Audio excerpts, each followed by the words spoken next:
Hello again, everybody. Jeremy Locke, Green Beret Special Forces in the U.S. Army. I'm here in the beautiful Caribbean working with Aerial Recovery Group, bringing you another survival tip. Last video we talked about what to do prior to an event. This time we're going to talk about what to do during an event or disaster.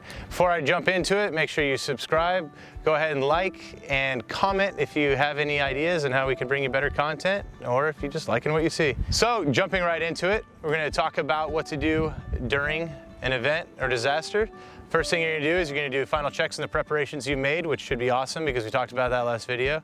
The second thing you're going to do is you're going to listen to emergency services because they always know what's going on. The thing you're going to do is you're going to communicate consistently and constantly with everybody around you. So jumping into the first thing, making final checks. You should make a checklist. It's going to change depending on who makes it, but it's basically going to go over your preparations. Are all the shutters closed? Or do we have everything boarded up we need to? Do we have our water in the right spot? Did we remember to take the dog in? Does grandma have all of her medication? All these type of things. Put it down on a checklist. That way you can check it off and you know for 100% you were as prepared as you can possibly be based on your planning. After that, you're going to constantly listen to updates from emergency services. If they are telling you to evacuate, please, please, please evacuate if at all possible.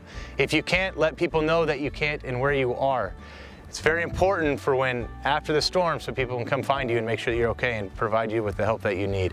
But again, listen to them. They're going to tell you the tracks of storms the best they can. They're there to serve you and help you. The next thing is you're going to communicate constantly and consistently. What I mean with that is keep everybody comfortable. Keep an open line of communication with your family. Keep an open line of communication with loved ones that are farther away, with your neighbors, with your community. Talk as much and as often as possible so everyone knows what's going on and they have better situational awareness to help you out, and you have better situational awareness to help them out. It'll help everybody in the end. Those are some tips to what to do during a storm. If you have any questions or comments, go ahead and do it now. Make sure you hit the subscribe button, and I look forward to the next video with you guys.